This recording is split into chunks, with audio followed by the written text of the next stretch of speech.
If I were to tell new viewers what is typically the make it or break it arc of One Piece, I would tell them to at least stick around for Arlong Park. I've always been committed to the rise since the beginning of the series, but Arlong Park stands out in the early days of One Piece and just holds a special place in my heart. Do you know what Netflix did to this arc? They poured gasoline all over it and burned it alive. Nah, I'm just playing. Arlong Park isn't that bad of an arc itself if you were to watch it blindly, but it's not really a faithful adaptation. The Netflix adaptation seems to be doing its own thing for the most part, making some changes I do like and other changes I hate. It's impressive what the live action was able to accomplish, but certain arcs didn't hit for me, especially Arlong Park. For a blind viewer, they'll probably have fun with this arc and maybe emotionally invested. It's not like they're going to know what changes have been made. I'm sure plenty of people enjoy the Netflix adaptation, but there may be some changes that stick out like a sore thumb to those who've already experienced One Piece. Before I get into the actual problems of what Netflix did dirty with Arlong Park, I appreciate that this live action adaptation exists, and I'm excited to see more of it. For this adaptation to even exist and not be horrible is an outstanding feat on its own. The set design is eye-catching and is easily the best thing in this adaptation. Arlong Park feels like an actual amusement park dedicated to Arlong, and it's great that there are day and night settings, which is something that One Piece didn't originally offer. The sets are practical, which is something I always love seeing. With practical sets, it feels much more livelier and passionate. Story-wise, the live action did a great job in addressing fishman racism pretty early into the series, and managed to make Arlong the overarching villain for the season, as the kingpin of East Blue. And I enjoy the fights in this arc, even though I do have some gripes with them. It's very obvious that the crew behind the live action adaptation cared about the source material, and I adored the love that was put into it. But I can't necessarily ignore what happened in Arlong Park. Up to this point, changes to some of the Straw Hats worked for the context of the 8 episodes, making the Straw Hats feel more realistic and human, but not all of the emotional moments hit, especially in Arlong Park where they needed to.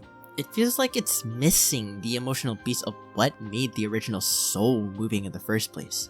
I will also acknowledge that some changes had to be made due to time constraints or budgetary reasons, and of course like the writer strikes, but I also need to state what was important in the source material. Okay, I'm done rambling, let's finally get into what didn't work about this.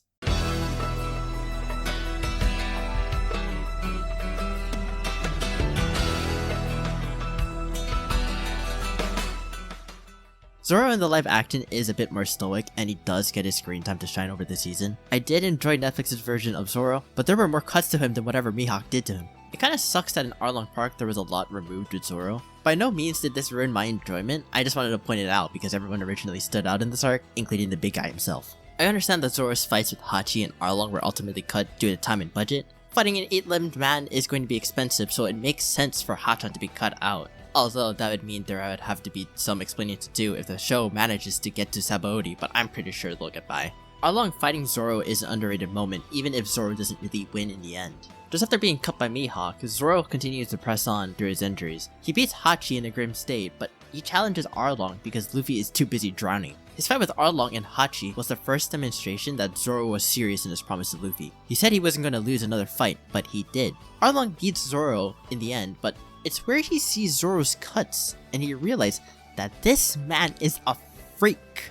He was cut by the world's strongest swordsman and lived. Zoro should not be alive, but Arlong just realizes he's him. If Zoro wasn't injured, he definitely could have been Arlong, you know? I'm just pushing the Zoro agenda here, yeah. Once again, it's not a huge problem that this was cut out, but something I wanted to comment on, because Zoro was downplayed as an adaptation, especially after being knocked out by a bottle. The cuts with Zoro are pretty minor compared to the other changes with another Straw Hat who drew the short straw in the end. Usopp got screwed over the entire season, and Arlong Park did not make things any better for him. For the entirety of the first season, he felt like a side character, even in his own arc, which is sad because the Straw Hats are supposed to be equally as important as each other. Usopp's entire character development stems from challenging his initial beliefs of being a pirate into becoming a brave warrior of the sea. In Netflix's Syrup Village, we never got to see him challenge those beliefs, and a considerable amount of Usopp moments were cut. A significant scene that was cut out was Nami stabbing herself instead of Usopp in Arlong Park. In that scene, we get to see more of Nami's true feelings towards the Straw Hats. The live action does enough to display that she cares for the crew, so it's not necessarily a bad cut. That being said, removing that scene cuts a root of development for Usopp. He needed to be shown that being a pirate isn't a joke, and I never really got that here. Usopp isn't a personal favorite of mine, but he easily has one of the best character developments of the entire crew, which is disappointing that it wasn't even set up properly. Originally in Usopp's fight against Chu, Usopp reflects on himself and the situation, thinking about what to tell the crew and how he lost the fight against Chu. He doesn't want to fight him and risk his life, but he thinks about how everyone else is fighting for their lives. Luffy, Zoro, Sanji, Nami, Johnny and Yusaku, and even the villagers. Everyone is risking their lives for this moment, and Usopp knew that. It was important to have Nami stab herself because Usopp realized that Nami was fighting for something even though the odds were against her. She gave her youth fighting for this moment. To back out wouldn't just be cowardly, but disrespectful to the efforts. Finally, Usopp stands against Chu, because he can't stand being a coward when everyone else is fighting for their lives. That's not what a real pirate would do.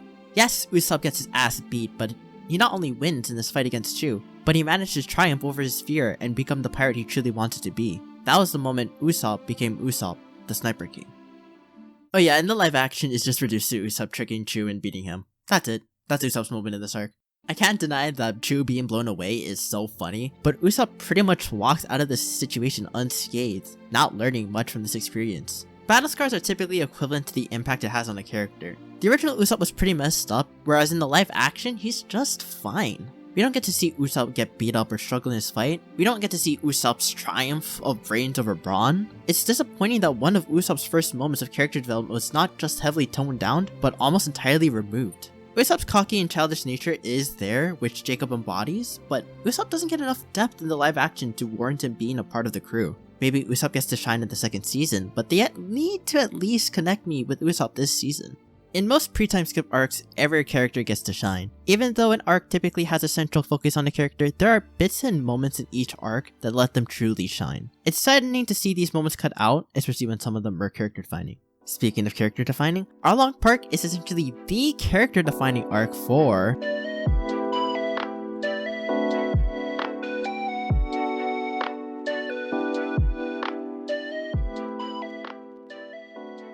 Throughout the live-action adaptation, Nami's story flows more across the saga than in just the arc. Her character is much more depressed compared to her sappy counterpart. The personality change is something I don't mind, even though most fans would. She is portrayed as this girl who shelters herself away from everyone, working alone to achieve her goal. It's no surprise that she's become bitter from her journey and experiences with pirates. She opens herself bit by bit throughout the season with small conversations she has with everyone and slowly becomes attached to the pirate crew. Up until Arlong Park, the Netflix version is able to establish chemistry between the other crew members and it feels organic and human. I don't think the Straw Hats are too similar in their counterparts in nature, but some of their personalities do work in the context of the series. How Nami came to be in the Netflix version works, but I hope to see her be more cheerful going forward because it's her snarkiness and her sympathy that makes me love her character. She was a personal favorite of mine this season, but I felt like there was something missing about Nami. Across most arcs in the live action, there's a common problem that the villagers have very little involvement in the story. It is understandable from a production standpoint because that'd be very expensive and time consuming. Though cutting out the villager involvement saves on budget, it has to trade off world building and the character building set out in One Piece, which is what defines the series. Arlong Park is no stranger as the villagers drive Nami's development, bringing themes of solidarity into One Piece. The live action depicts the villagers being disconnected from Nami and resenting her for joining the Arlong Pirates, but none of them are really pretending to hate her, including Genzo and Nojiko. In context, the lack of support from the villagers led to the development of Nami's cold and abrasive nature, but it feels wrong to see that even Genzo and Nojiko didn't trust her or come to that conclusion that she's trying to free the village on her own. Genzo and Nojiko were reduced to cameos and plot devices to spit out exposition. Nojiko was a caring sister who truly understood Nami's struggles and got tattoos in solidarity with her sister. Genzo was a caring father figure in Nami and Nojiko's lives, caring for the girls and the village as much as he could, even after Belmer's death. Even the villagers cared for Nami and her family. Their Netflix counterparts are disconnected from Nami and don't interact with her as much. Genzo was just seen as a village leader and Nojiko as a clueless sister. Going back to the source material, the villagers were suffering under Arlong's rule, but they pretended to hate Nami so that they wouldn't be a burden to her. They even permitted Nami to be free even though it spells death for them. After losing her 100 million berries, Nami runs to the villagers, fake smiling, reassuring them that she's 100% ready to do it all over again. Telling them, "You don't have to fight, I have this under control." What set the nail in the coffin was that the villagers finally stood up for Nami's suffering and charged towards Arlong Park, knowing it's leading them straight to their deaths. Nami suffered so much alone for 8 years as a pirate working for Arlong, and the villagers know it's not fair to place this much suffering on a little girl who is seen as the bright star of Kokoyashi village. When Genzo hugs Nami, he reassures her, "It's okay, we'll carry this weight for you." The reason why I'm annoyed at making these comparisons to the source material is not because I think it's bad writing, but I think it ruins the build up to the big Nami scene ahead and gives it a new context that isn't as powerful as the original. I think it's understandable if the villagers don't know because the circumstances that led to Nami joining the pirates are substantially different. She volunteers to join instead of being kidnapped, which makes sense why Genzo and Nojiko didn't know. But another problem arises with Nojiko and the tattoos. Nojiko got those tattoos alongside Nami to support her and let her know that she wasn't alone in her suffering. Now it's just reduced to a cool design. Though these changes aren't the worst, they undermine the impact the villagers had on Nami's breakdown. Before I get started on talking about the big scene and why the villagers must be involved, I have to talk about why Luffy is important in that scene.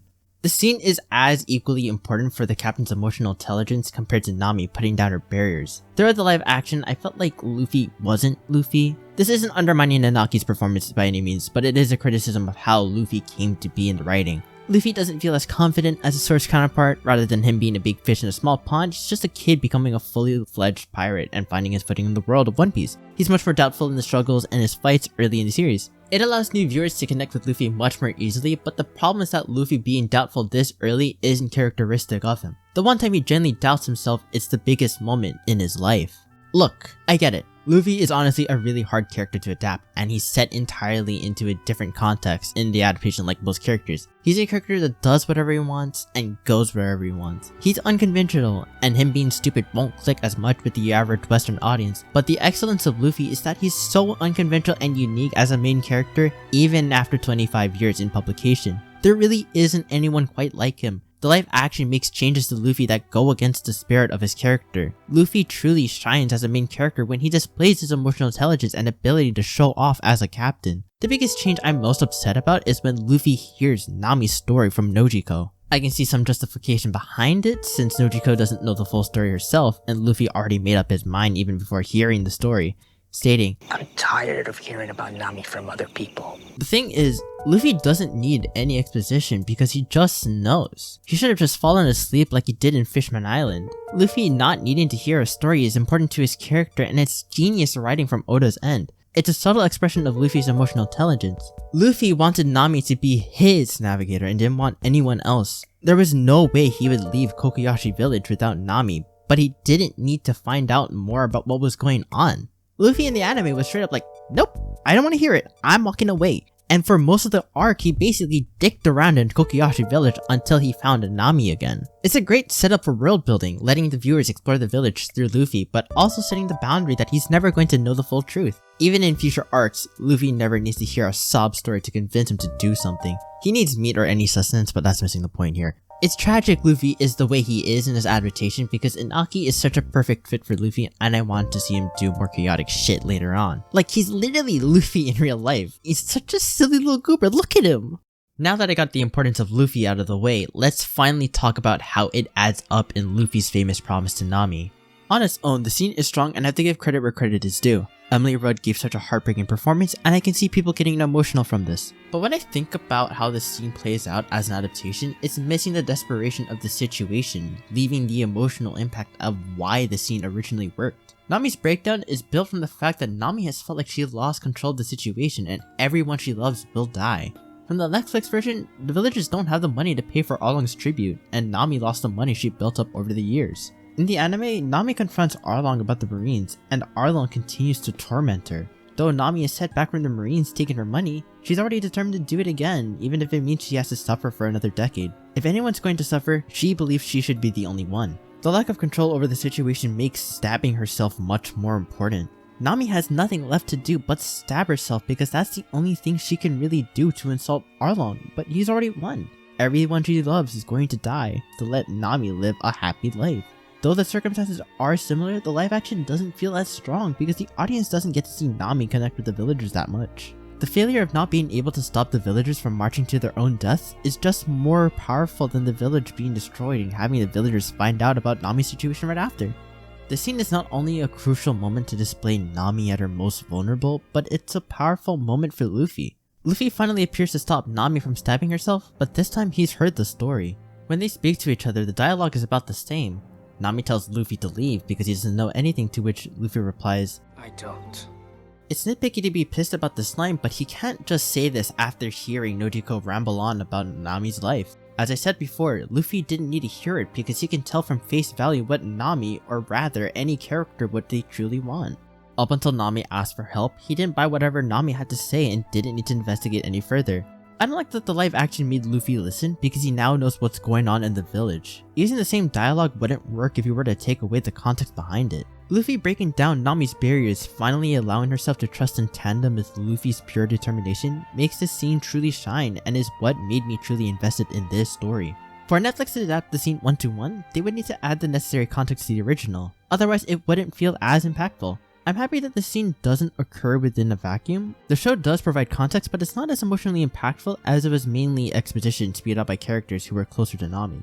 Giving the live action the benefit of the doubt, the show gets fun after that scene. Sanji and Zoro kicking ass and bantering with each other. Buggy D Goat reuniting with his body just to leave the duo was fun. The fights in Arlong Park were kinda fun, not gonna lie. The final fight between Arlong and Luffy was alright. I've heard people complain about the moment Luffy beats Arlong, but it's not 100% a bad change. The moment before the fight established Luffy knowing about Nami's imprisonment.